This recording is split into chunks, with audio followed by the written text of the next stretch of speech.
There we go. There we have the girls crying. That's why I'm doing this, just disappoint people. WWE Retrospective is presented by the General Insurance, who gives you a break when you need it most with flexible payment options to keep you covered. Myself against Bill Goldberg. When I came up in wrestling and stuff, and we watched like Goldberg matches and stuff, the most exciting part was always that something catastrophic could happen at any time. And I think that was kind of like the appeal too, because it almost like looked dangerous because it was. It's like, I remember actually Hunter was asking me about it almost like a year before, where it's like, hey, do you want to do that? And I was like, yeah, I want to wrestle Bill Goldberg, and I want to have the best match that he maybe ever had. In that situation, the only thing I can do is just give it my best and make sure it's the best match possible. And I mean, on the one hand, it was also like, those are like the kind of like surreal moments, because wrestling Goldberg was never on my agenda or anything. It's like, sure, I wrestle Goldberg if it happens. And obviously, like, I used to play that guy on N64 when I was with my friends. It's funny to catch yourself in a situation like that. He was doing so many little things intentionally right that impressed me, and I was like, that's really cool. I also like the setting of it, because I think we were early in bringing back the Saturday Night's Main Event again, and I just like that whole old school setting and stuff. I think that was really fitting. And obviously his son was ringside, who got involved in that interview segment that we had a few months before that. Of course, I forgot about that. I think, the referee was down, so I had a little bit of fun with him there. In the end of the day, it's all about like the big characters, and that's the thing. Everybody knows Goldberg. When we got to the place where it was time for him to hit his signature things and stuff, in that building, everybody was for Bill Goldberg. Everybody wanted to see Goldberg win that night. Here we go, there we have his son. Let's see, maybe he gets into the business at some point. That would be interesting. Can hunt me down. Oh, look at that judo roll here. Tricked him. Here we go. Same ending as usual. And I think that match did a lot for me and for my career. And I hope he can look back at it and be happy with the performance he put on that night. Because, like I said before, I think that I was very happy with that match, and that definitely exceeded expectations, I would say. I'm a bad guy in WWE, so it's my job to do that, and it's just different when you win and a few people go boo. Like, okay, maybe I achieved it, but if you get the whole place in bits and disappointed, it's the best result you can achieve. Next match, we're gonna look at myself against the one and only John Cena. Speaking of not caring about people's emotions, what's your thought about going into that match? So on a different level, first of all, it's funny because all the other colleagues I have that come from kind of like the same generation as I, that grew up with all those indies and Japanese wrestling and stuff like that, we were the guys that hated John Cena, obviously. He's goofy. Like, what is that? Like, it's like a wrestler for the kids, not for the grown-ups, more or less. So to be in that spot as a guy kind of like from that generation, and that was really cool. Obviously, you gotta make sure it's a good match. I remember I had to correct myself, actually, because I saw that one actor, I forgot his name. He was walking through backstage with his entourage, and I saw him, and I got all excited, and I said, man, Band of Brothers, one of my favorite series.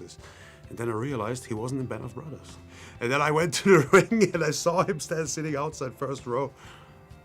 There's that Fury, that was the movie, Band of Brothers. That was actually what I was doing while John Cena made his entrance. But yeah, lots of energy. Like, he did his run, his slide. I gotta say, his slide in the ring is very impressive. I can't slide that in the ring like that. And just that night, obviously, every person in that building wanted to see Cena one last time do his big comeback and have a huge win on the way out. I think that speaks for him, because I feel like if there's anybody that could have claimed, like, I gotta have a success on the way out, that would be him, and nobody would question that. Since there was the tournament before, there wasn't really like a storyline before over a few weeks, so I didn't know him as a person or anything. But I didn't question anything either in terms of like, how's it gonna go or something like that. Felt like being in the ring with somebody that is in his prime still. And yeah, he might be more critical of himself when it comes to that than it maybe really is, because we are our own biggest critics. That's so funny in a wrestler's career too, because I remember those times where Cena was just shoved down everybody's throat, and everybody was like, we don't want that guy, and we don't want that guy. And then after a while you make the transition and you go away a little bit, and once you come back, everybody wants you. It's just a natural thing in WWE, I think. I totally get why he had the career that he had and why he was always in the spot that he was. That night it kind of like totally switched for me because it felt people were legit pissed off. Like they were really pissed off. Not like we play along, we boo you, but no. People were frustrated that this is how it ended, that it was the best outcome for me. That's how it goes. Also, like when you hear the reaction after the tap out, it's just crazy. And that's the biggest achievement too. It's like the guy that always said never give up, I can make him give up. That's maybe more worth than any title you can win. I don't know. For the rest of my career, I can talk about that, and it's gonna annoy people. Yeah, forever. People are gonna remember that. When I grew up in the '90s, I was never a WWE guy, and now being here and fitting in and just being the guy on screen that dumps on it, and it's a lot of fun to do. I feel that night I got a lot of support from the locker room. But in our company, there are so many guys that been here when he was the guy on top, and they got relationships with him and all of that stuff. And a lot of our younger guys that come in, they grew up on John Cena. Like, I don't know, I grew up on watching Bret Hart. They grew up on watching John Cena and stuff. So it felt tenser and heavier than WrestleMania did. And everybody was so emotionally involved backstage.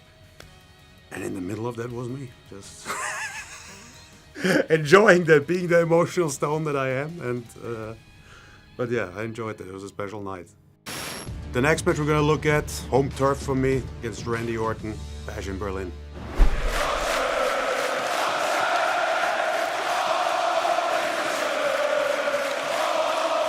Yeah, I was really excited to wrestle Randy because I think what Randy always mastered more than anybody else was like adding something without taking anything away from anybody and still be super exciting with the most basic instruments. We had 2 matches actually. First was the King of the Ring, and then obviously the title match in Berlin.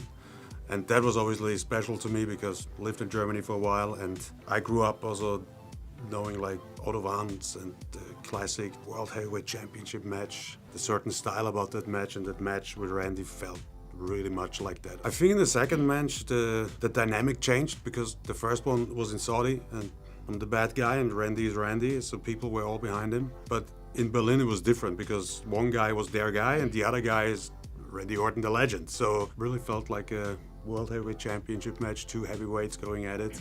Really enjoyed that.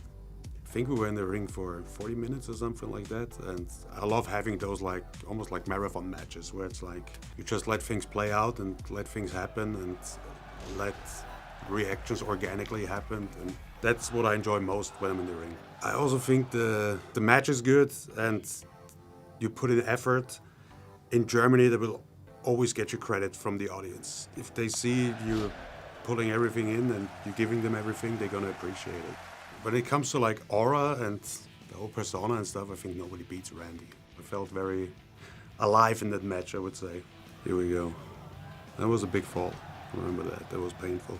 Randy is somebody that whatever you do to him, it can be the smallest thing, he's gonna pick up on it and he's gonna do something with it. And I remember the reaction to that finish as well, and it's also something I kind of like aim for because, like I said, wrestling has a certain rhythm. I feel like especially TV wrestling, whatever, hoo-ha, 1, 2, 3, everybody cheers.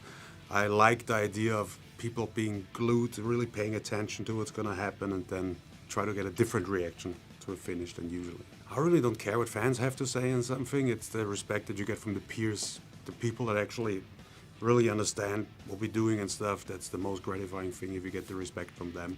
I don't think there's many people that can compete with Randy on so many levels, and just to get that respect from him felt it's a big confirmation for me. Next, we're looking at my match with Sheamus at Clash at the Castle 2022. So the match with Sheamus at Clash at the Castle, that was important for me because it was the first really big match I had on the main roster, like the first proper rivalry. And I was very happy that I had Sheamus as an opponent because he doesn't complain. He just, every time he goes out there, he gives it his best, and that's all you can ask for from an opponent. It was actually the night basically where Imperium came back together with all 3 of us, and the show was in Wales. I like European crowds, and especially in the UK. I think at that point, Sheamus might have been a bit bigger than I was, and Sheamus isn't really the typical big man. He's still very agile and very active in the ring. He's got a big repertoire of things he can do. If you look at it professionally, it was like the first time on a big stage. You gotta prove your worth to the office. That's the most important thing if you want to stay in that spot or progress. To me, often, and that might sound very passionless, but a wrestling match is a wrestling match, and I think it's even harder in front of, the smaller the audience gets, the harder it is. The bigger the audience gets, the easier it kind of is. I'm equipped with a very good self-esteem and confidence in what I do, and I feel very secure in what I do. He doesn't come across like a grizzled veteran or something like that. Every time he goes out there, he has something to prove. That helped me definitely, like, to push me into the next year that was necessary for that match. Definitely painful getting hit by Sheamus, but he dishes it out, but he can take it too. That goes both ways. So I always feel like the matches get the best when you can lose yourself in it as a performer, and I think that's when the best performances come together, and was definitely the case there. And at the end of the day, that's, at least for me, and I think most of the guys, that's what we're doing it for the actual time in the ring, everything around us. That's the other thing. Sheamus is strong. When he grabs you, you can tell he's a strong guy, and you feel everything he does to you. But I don't know, I never felt like anything's like unsafe or something like that. He's spot on with everything. Then for a while, Sheamus was like a little bit, or should I say, like the gatekeeper to wrestle a lot of the newer guys, and I think he was perfect. You should match that guy when it comes to the bell rings and how do you approach the match, what kind of performance do you want to put on and stuff like that. And I think Sheamus is a good example for everybody, where it doesn't matter how long you do this or how popular you are, once you get out there, you just leave it all in the ring. He's a very pale guy, so I gotta be honest. So with a skin type like that, I would say they bruise quite easy, which is good. It's a great visual. People really wanted to see Sheamus win the Intercontinental Championship, but it's even sweeter when it doesn't happen. So it's a very good memory for me. I remember I had my wife with me that weekend. Yeah, we went for dinner, and that was it. Just rested. I remember that. It was a good weekend in Cardiff for sure. Myself against Chad Gable, Monday Night Raw for the Intercontinental Championship. It was good to get the responsibility of being Intercontinental Champion and carrying that, and the IC title has always been the one where it's kind of like the newer guys or younger guys competing that, yeah, got something to prove. And I feel like we had something to prove there a little bit. But it's always the same in terms of like, let's put on the best match of the night and tell a good story. Chad is one of those guys that just can do everything. He's a very, very gifted athlete, and when it comes to physical stuff, he's just able to do whatever. So it's like, I love being in the ring with guys where it's kind of like, I don't know, can I do a moonsault and land on your feet? Oh yeah, sure, I can do that. So it's like, nothing's an issue. I feel like the whole rivalry with Chad was one of the best ones when I was Intercontinental Champion. He had his ups and downs in the company, and I think the audience was at a place where they really wanted him to succeed and achieve something. And I was on the other side of making sure to take that away from them. Another reminder, maybe I should do this again. Used to do it for years, now not really anymore. It's like a thing anyway, and as a wrestler, it's like sometimes when you think about, what should I do, what could I do, just watch some of your older stuff, because you forget a lot of the stuff you used to do. So it's a good chance to rewatch some older stuff now. From that match, I remember that, could feel it rumbling that night in the building. Here we go, efficient. Yeah, very happy with that match. There we go, there we have the girls crying. That's why I'm doing this, just disappoint people. The goal is always to get the audience to a point where they really believe it's gonna happen now. I feel like one of the best things in wrestling is heartbreak, like real heartbreak. And we definitely achieved that night. With the win, you're the longest reigning Intercontinental Champion in history. What does having that distinction mean to you? It's obviously a good achievement, and it's just business-wise, it's good for me to have that, because nobody can take that away anymore. But personally, it's kind of like, it's not me. I've never been a big stats guy. I don't know, I guess in 20 years from now, when I sit at some wrestling convention, it's gonna be on my poster, longest reigning Intercontinental Champion. But also with that on the line, I think for the audience, it added more stakes to the match, so that really helped. I feel like not everybody is comfortable being the guy that nobody likes. Yeah, I'm fine with that. I'm really good with that, and that definitely helped that whole situation, or in general throughout my career. I'm very good in separating what I am on TV and who I am in real life, so it's two different things for me. The next match we're gonna have a look at is myself against Damian Priest at SummerSlam 2024. Der Ringgeneral became the king of the ring. And at SummerSlam, I'm gonna become the World Heavyweight Champion. in your careers, like I always want to do better and I always want to make the next step and progress. I think like being stale is like the death of a wrestler's career. So obviously the next goal was I had the responsibility of being Intercontinental Champion. Now I wanted more responsibility. I was on Raw, so the World Heavyweight Championship was the next goal. And that is obviously a different spot because the guys you're gonna be in the ring with are gonna be more established. They're all gonna be more defined characters. So it obviously changes the dynamic a little bit. I remember in that match, I think at some point, Damien was just sick and tired of me chopping him the whole time, and he exploded and lashed it back. And I always like when I can get that out of people a little bit, when there's like a little bit of screw you. Well, I was even bleeding from him hitting me so hard. He really laid it in a good way. Yeah, well, I think we made it work. I think the matches we had, obviously there was still the story going on between Damien and Judgment Day at that point too, which played a role. And that, yeah, and then I would say it's like, I don't know, that's not how I would prefer to end the match. Somebody else gets involved. Is what it is, always happens in our business, but I'm definitely not ashamed of taking advantage of if it happens. At the end of the day, you just want to make it to where you want to make it, and any means necessary, as they say, right? I think we had 2 more matches, I think I had one rematch with Damien after that, and then we had the triple threat involving Finn. Ideally, when I win, everybody's quiet. Everybody's like, oh, damn it. Like real disappointment. As World Heavyweight Champion, you wrestle way less. That is a big difference because the repetition helps you to stay in the zone more or less, in your rhythm. And as the champion, you can't really go out there and have a stinker. But I always feel like my whole career, high pressure situations is where you grow and where you develop. I set the bar high for myself, what has to be achieved. My match with Ilya Dragunov in an empty studio in London.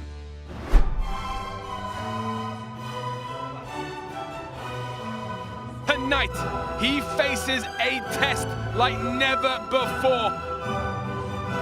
Yeah, that whole COVID time obviously was weird for a lot of people, but I have to say I like that time. It's like we had a long break, I like that, and then I don't know. I'm wrestling for like now it's like 21 years or something, and if you do something for a long time, certain things become repetitive, and it was just a new scenario, a new challenge for everyone, and I really enjoyed that to try to master that and.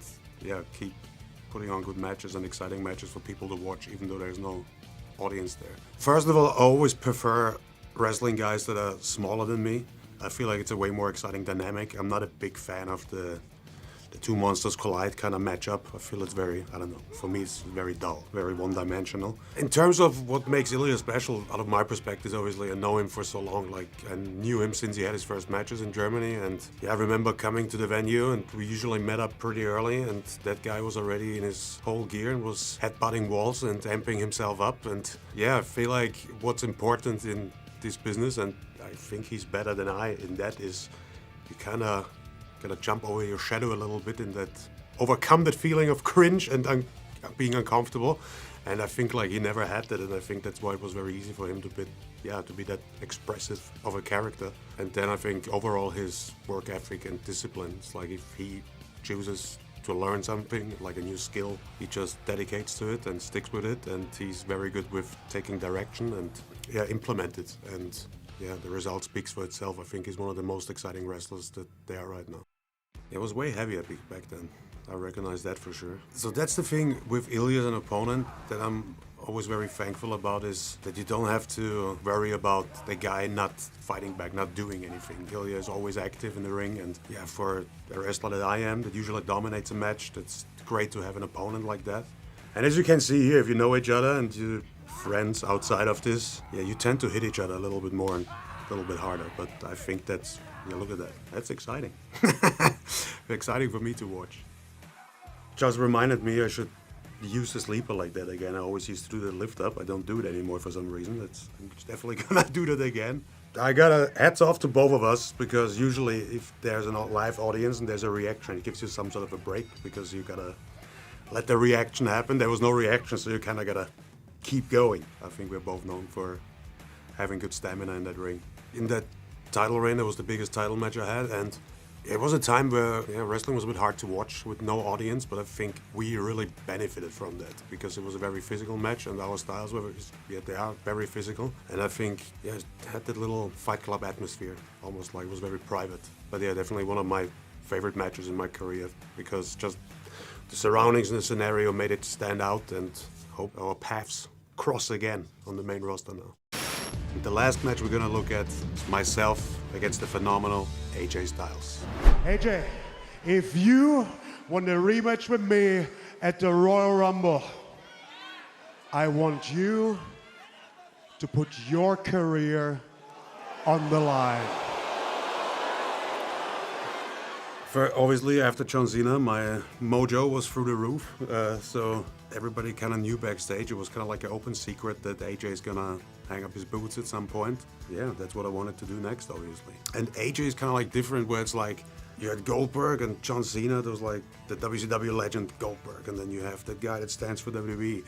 And then you have AJ, who's somewhat like a little more similar to me when it comes to his career because he had a great run here, but a lot of the stuff that people love him for happened before WWE. He's one of those guys, what I talked about before, the generation in wrestling that I came up with. Well, we looked up to guys like AJ Styles. And I remember that when he was in New Japan, and we always watched his big matches there. They were fantastic and stuff. There was the time when I was really like grinding and developing. There was this stuff I would watch. So I always had so much respect for AJ's work. So that almost kind of like felt, from the wrestler purist heart, that felt almost like more important for me than the Cena match. But on screen, being able to rub it in and try to ruin that last run he has, it was a lot of fun. AJ is such a skilled wrestler that you kind of can do everything with him. He's a very creative guy as well. Oh, here we go. Just running into the barricade a few times at that point. It was easy. It was fun. I was able to lose myself, and also the crowd was really good that night too. Saudi anyway, every time we're in Saudi Arabia, the crowd is fantastic. Then once it was over, just a reaction, a disappointment to it. And also I gotta really give props to the referee in that match, like especially in the fitting stretch, like reacting to it and everything. Even the referee was disappointed. So if the referee is disappointed, that means something. So that's the beauty of it, because with Goldberg and Cena, everybody knew it was the last match. And I think with AJ, people weren't too sure that it's going to be his last match. I think good chunk of them expected AJ to win and carry on with his career. But yeah, he went out on his own terms. I think that's something a lot of the wrestlers don't manage, and just come back again and leave and come back again. And I think that's something I kind of want to achieve for myself too, is like, it's always best to go at a point where people are still going to miss you. And not at a point where they go like, it was time. So yeah, head off to AJ. Great career, fantastic wrestler, but I took it away. What can I do? I don't think there's a guy more disliked than I am at the moment. It's a very good spot to be in. So I'm very content with that, and I plan on adding more to that list. So each one of those matches just added something to my career and added something to my character that I can carry with me, and if there's a party to ruin, I'll be around. But I always felt like Seth was just ducking me ever since I joined the main roster. Seth always called himself the best in the company and wrestles everyone but me. So I had to go after him for that to finally happen. But I think WrestleMania is a very fitting stage for that. I think Seth has been an emotional roller coaster over the last months, with pretend injuries and real injuries and his group falling apart and whatever. It's always something he's moaning about. And I got a cold mind. I'm very focused. So I'm definitely going into that with a stronger mindset, I think.